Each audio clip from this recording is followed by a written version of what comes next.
Hi, my name is Jade. If you're maybe unfamiliar with me, I previously have carved a small section over on TikTok for myself where I would do literary analysis of popular book series such as like The Hunger Games or The Cruel Prince, just to name a few. However, with recent events, I figured I should probably start moving over to YouTube, and what better time for me to do that than with a new literary analysis series? Now, I've been torn between two popular series to do, but as you can tell from the title of this video, I chose Jane Austen. Now, George R. R. Martin's Song of Ice and Fire was a close second. I do plan on doing that maybe somewhere down the line, but it seems silly not to pick Jane Austen. What my current hyperfixation has been like Regency and like historical, like Regency romances, thanks to me finally picking up Georgette Harrow books, and like I just want to read all of them. I have to force myself to not and like read the other books I need to read, but like they've been so good. I've recently read a nonfiction book about Jane Austen and listened to podcasts, so it just seemed appropriate for me to really lean in. This is by no means my first time reading Jane Austen. I've read her so many times. That's like one of my many sets of her books. I every couple years I just get on a Jane Austen kick and really dig deep, and every time I read it my views and opinions have changed, and honestly even like my favorite one of her changes every couple of years. I'm really excited to see which one's going to become my favorite this read through.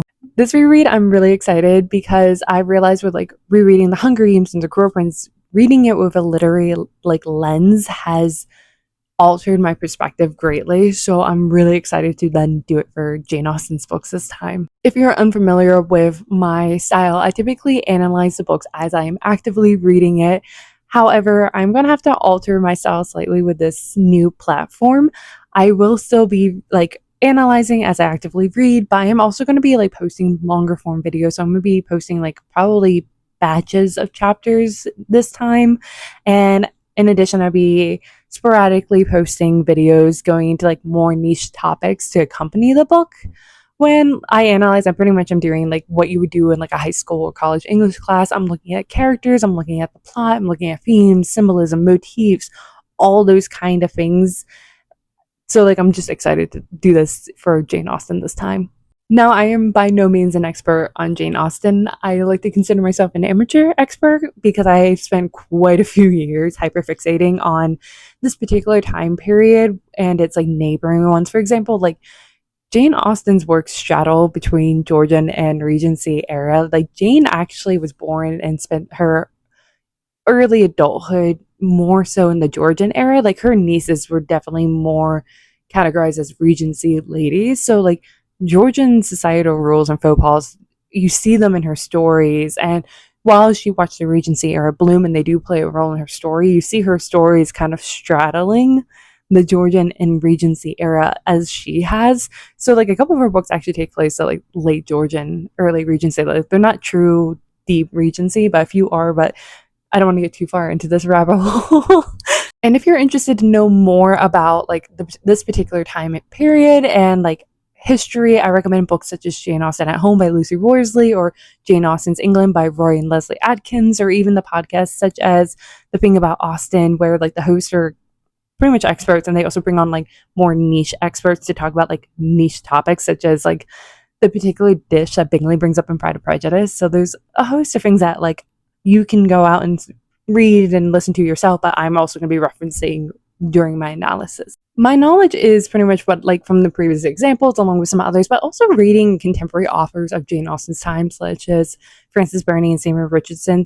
Now there's stories that have fantastical narratives like the female main character fainting every time the love interest would try to seduce her, or like one having a kind of mousy country girl stick by her morals and get the Lord by the end. But the important thing about those two authors is that they're writing in their time period and they're showing the minutia, like the etiquette and the rules play a big role in their stories without being like heavy. Like it's really showing you what was the normal day like, which we also see in Jane Austen. So knowing the rules in that time period is important for Jane Austen, even though a lot of us may not realize at this point in time.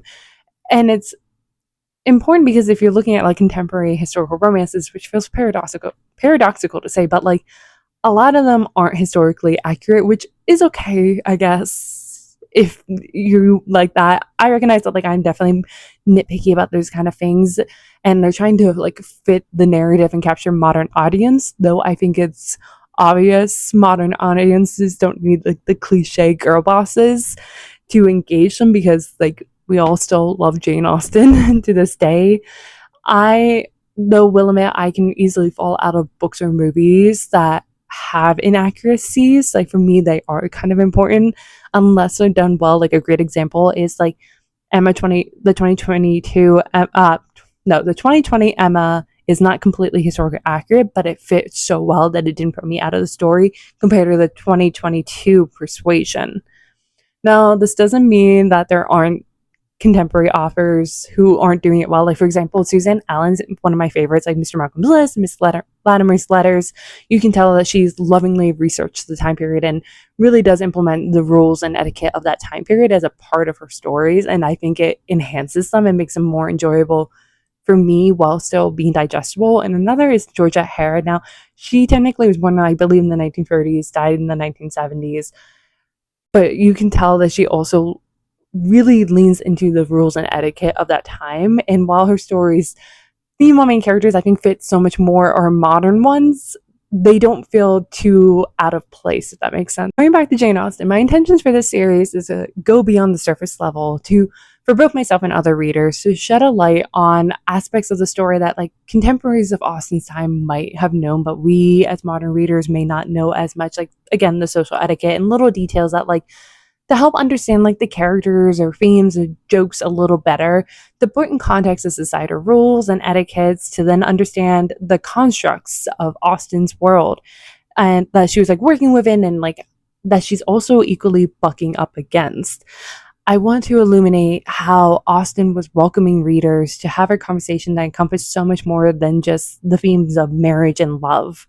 That I could honestly go on a tangent here, but I am going to hold myself back because, like, I could on just the marriage and love thing she's talking about so much more. I can literally go into a separate video, which I will, I think, in the future, go into a separate video about Austen's stories, going beyond just the surface level on romances and marriage. Once again, I am by no means an expert. There are obviously more qualified people out there to talk about her series of works. I am, however, a massive fan, and I've annoyed more than enough people in my everyday life about my thoughts and opinions on Jane Austen and her works.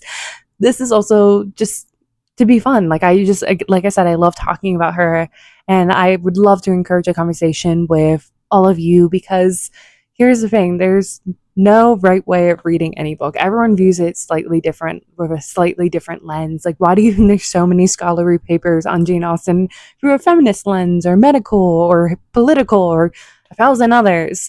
So what I'm trying to say is that my opinions and my red string theories are entirely my own. We might interpret a particular character very differently, for example, but that's okay. And I would love to hear your interpretations of the story. So with all that, I'm going to finally end this introduction video by introducing the first book I am going to be starting with. And so please subscribe and follow so you'll be notified when I post my next video digging into Pride and Prejudice. Until then, leave a comment sharing your favorite scene from the book.